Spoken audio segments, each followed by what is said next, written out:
கிறிஸ்துவுக்குள் பிரியமான சகோதர சகோதரிகளை, உங்கள் அனைவரையும் தினமொரு முத்துக்கள் நிகழ்ச்சியில் சந்திப்பதில் மிகுந்த மகிழ்ச்சி அடைகிறேன்.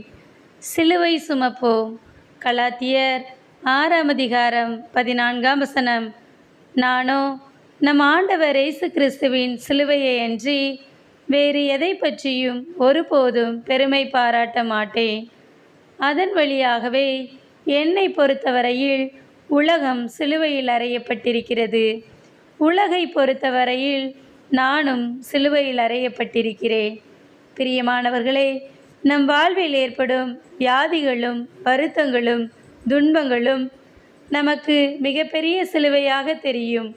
ஆனால் நாம் இவற்றுக்கு மத்தியிலும் இறைவனுக்காய் எழுந்து நிற்கும்போது வருகின்ற சோதனைகளையும் தடைகளையும் தாண்டி நாம் இறைவனை மகிமைப்படுத்துவோமானால் அதுவே நாம் சிலுவை சுமத்தலின் ஆசீர்வாதம்.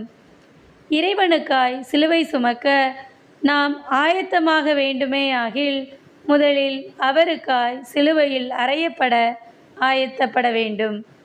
பவுலை போன்று இந்த உலகை பொறுத்தவரையில் நானும் சிலுவையில் அறையப்பட்டிருக்கிறேன் என்று நம்மால் கூற முடியுமா? உலகத்தையும் அதன் ஆசைகளையும் நாம் சிலுவையில் அறைய வேண்டும். சிலுவையில் அறையுண்டவனைப் போல வாழுகிறவன் நிச்சயமாக உலகத்தால் வெறுக்கப்படுவான். உலக மக்களாலும் பாடுகளுக்குள் தள்ளப்படுவான்.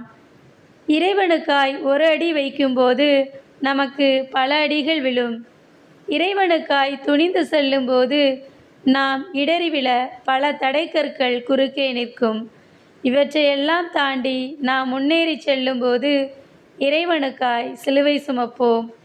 இந்த உலகத்தையும் உலகத்தின் மாய கவர்ச்சிகளையும் சிலுவையில் அறைவோம்.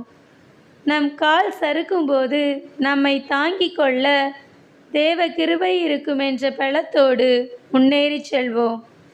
அன்பு இறைவா, இந்த தவக்காலத்திலே உமது சிலுவையின் பாடுகளை உணர்ந்து இறுதி வரை உம்மில் நிலைத்திருக்க எங்களுக்கு உதவி செய்யும் இறைவா. ஆமேன்.